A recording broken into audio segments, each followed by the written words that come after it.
This is Fight Club 24/7. My name is Johnny Rashman.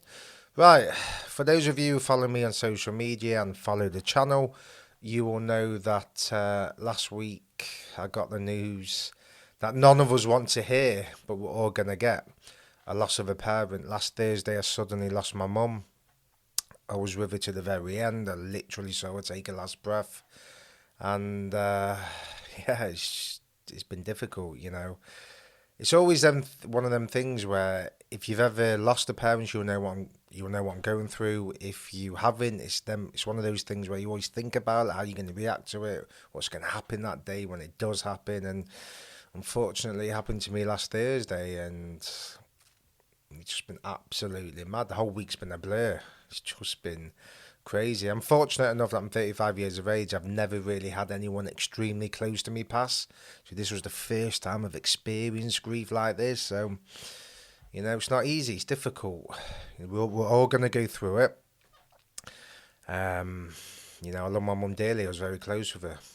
But it's one of those things with life. We're all going to go through it. I want to thank you all for the messages. I've got a lot of messages, DMs.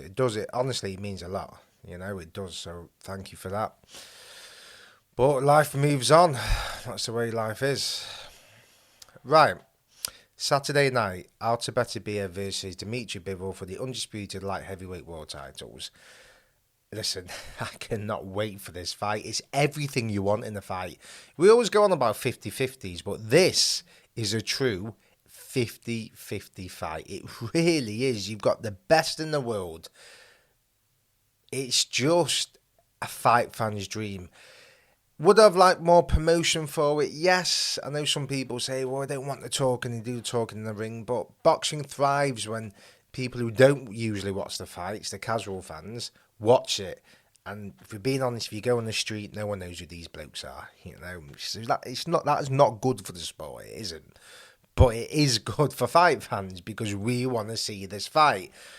I always thought Bivol would beat Beterbiev at this stage of his career. He's had injuries. Beterbiev, he's approaching 40.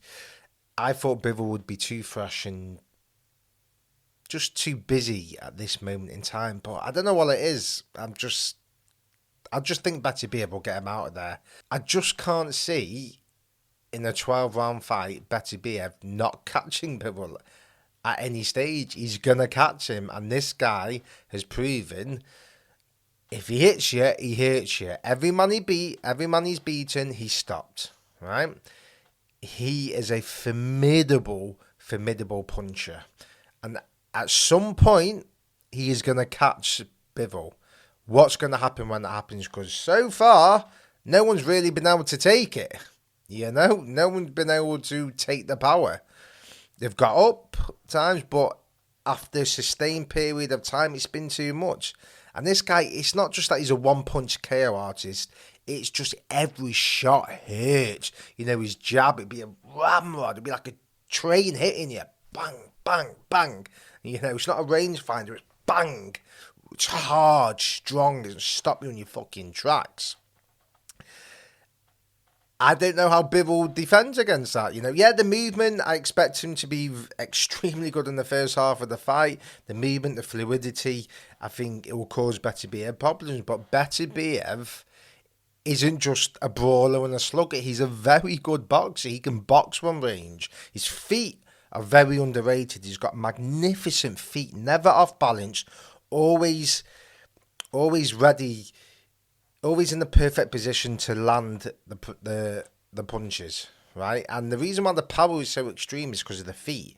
He's always in the perfect position. Your power comes from your feet. It doesn't come from your arm. Those are just arm punches. You get your power from your feet and your hips. And he puts his whole body weight, his legs, everything goes into every single punch he throws.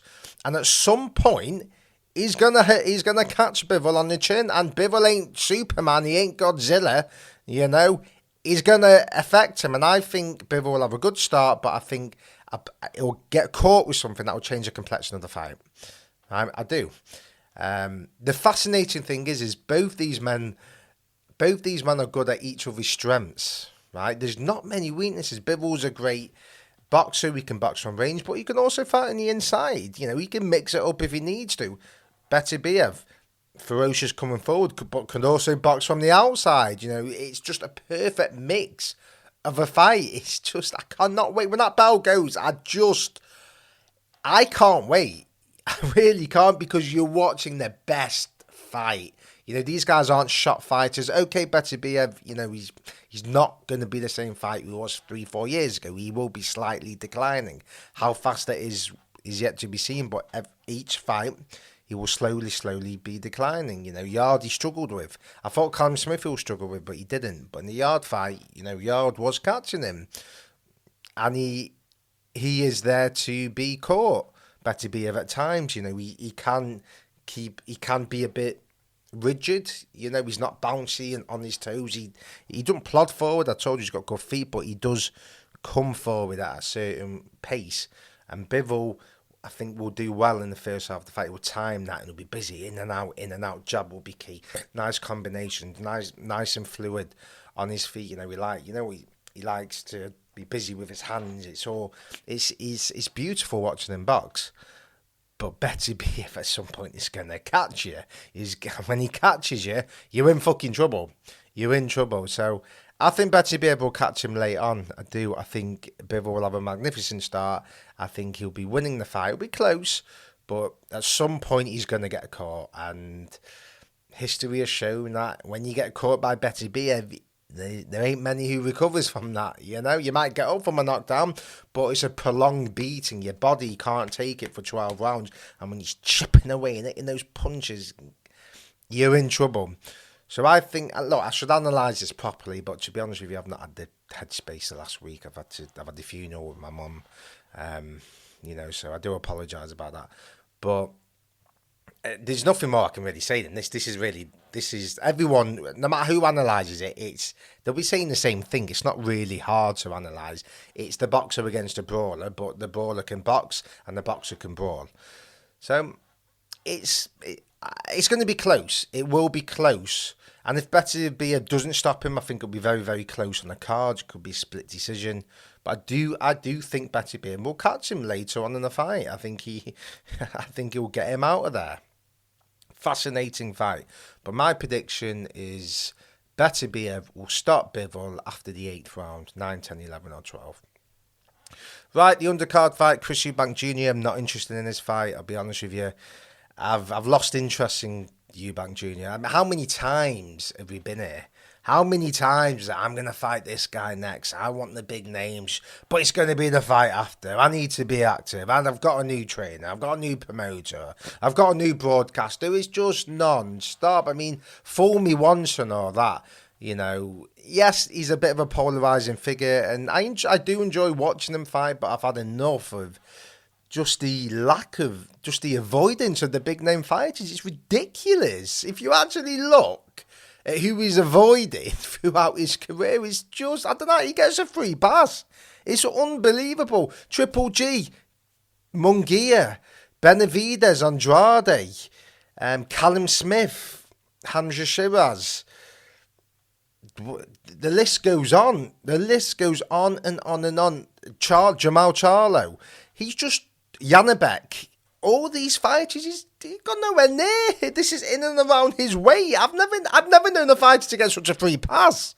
It's unbelievable, considering all the talk. He's a Triple G and Floyd Mayweather rolled into one. I am baffled by it. How many times have we been here? I've interviews with him. He's 35 years of age and he's still saying in interviews, next year I'm going to fight the big names. He's going to fight Billy Joe Saunders and Conor Benn. Or Conor Benn and Billy Joe Saunders. Right? The Conor Benn's a massive fight. I don't care what anyone say. It's a big fight. I'm going to watch it. But if he wins the fight, what does that do for his legacy? He's fighting a welterweight. I actually think Conor could beat him. I actually think Conor will beat him at this stage of his career. I think Conor's could be a bit too fresh. I think Eubank's on the decline. I don't think his punch output isn't the same. I think his punch resistance has declined. So I think Conor could win that fight. Billy Joe Saunders not fought for 3 years. Of course, perfect for Eubank. He makes some money from boxing. He does, but he's fortunate that he can make money outside of boxing. He's not a mug. He's got the Eubank name. He's been smart. He's clearly been smart with his investments. He's a smart guy. So that's why he doesn't have to fight these guys. He can fight who he wants for a certain amount of money. And, He can. He's got the luxury that he makes money outside of boxing, but I've had enough. I mean, what are you going to be 50 years old and he's going to be the next generation? Just fight the best fighters. Why don't you want to, he's like George Groves. That was, that was probably his toughest fight. Okay, Billy Joe Saunders, but that was when Billy Joe Saunders wasn't even world level yet. That was early on in his career. But if you look at the names who he's beat, it's Joe. James DeGale retired after. Abraham retired not either the fight after or a few fights after. George Groves retired the fight after. He's beating people names at the end of their careers. He's not fighting young elite fighters at the best, like Ricky Hatton and Carl Brook did. And Amir Khan, they bloody went up a few weights to fight Triple G and Canelo. And this guy's just... He's just got a free pass. It's a farce, to be quite honest with you. His career, he'll always be remembered for the fights he never took, unless he suddenly starts taking them. I mean, in the last few months, he's turned down a Alejandro Shiraz fight and a Canelo fight. It's unbelievable. His career, you're thinking 10 years, 20 years time, Chris Eubank Jr., he won't even be a memory in British boxing. To be quite honest with you, unless something drastic happens, the Conor Benn fight that'll be big. But legacy defining, really, in his head it will be. But Conor will be going up a few weights to fight him. Go and fight the world champions. We want to see it. We want to see you fight. Like, I like watching Eubank fight, but I've just had enough of it. It's no hate, this. He's a tough bloke, very dedicated. But I'm only talking facts, and I'd say it to his face. This is not a disrespect. This is. Look at the resume. Look at the names. They ain't there, mate. You can have swords. You can have whatever you want. You can come out with a peanut butter sandwich and some fish in it. Doesn't make a difference. The resume speaks for itself, and you have not backed yourself to beat the elite names because you haven't fought them. That's the case of it. For all the bluster and all the talk and all the chatter, right, you've gone through trainer after trainer, you've gone through promoter after promoter, you've gone through broadcaster after broadcaster. So somewhere along the line, the guy has to take a bit of accountability. Maybe your ego has stopped you progressing. Ridiculous. No trainer, always someone else's fault. Ridiculous. Exciting fighter, tough bloke, dedicated. But I've had enough. Fabio Wardley and Fraser Clark, looking forward to it. I don't think it'll be the same fight as the first fight, because the crowd makes a big difference. Energy is real. In Riyadh, the undercard fights, the crowd just isn't there yet, so it's not going to be the same atmosphere. When you're in a packed arena in the UK, it can elevate you. Can spark a fight into life. I think this will be a little bit more cagier. I think it'll be a good fight. It'll be exciting at times, but I don't expect it to be as good as the first fight. I expect Fraser Clark to win the unanimous decision. I've gone against Wardley a few times, improving all the time. Good power, really improved. He has no right to improve the way he has, coming from a white-collar background, no amateur experience, so my hat goes after him. But I just think Fraser Clark, the amateur pedigree, and he's got 12 rounds under his belt now at a high pace.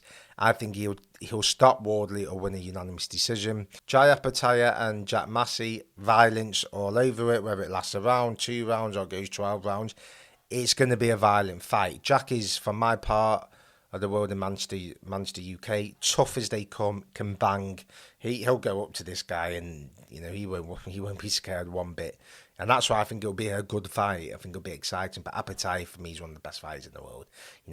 I can't see Jack beating him, but I think it'll be a very competitive fight. But I'm looking forward to the card. If you're a UK fan, this is sexy. Your prime time, this is a good card. If I'm in America or Mexico, I'm probably not really that bothered about the undercard, to be quite honest with you. I'm not thinking it's a star.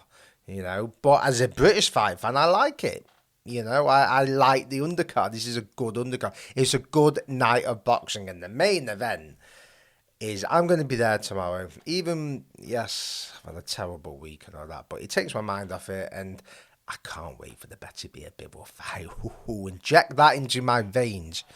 Right, let me know your thoughts. Who's going to win, Beterbiev or Bivol? Like, comment, subscribe.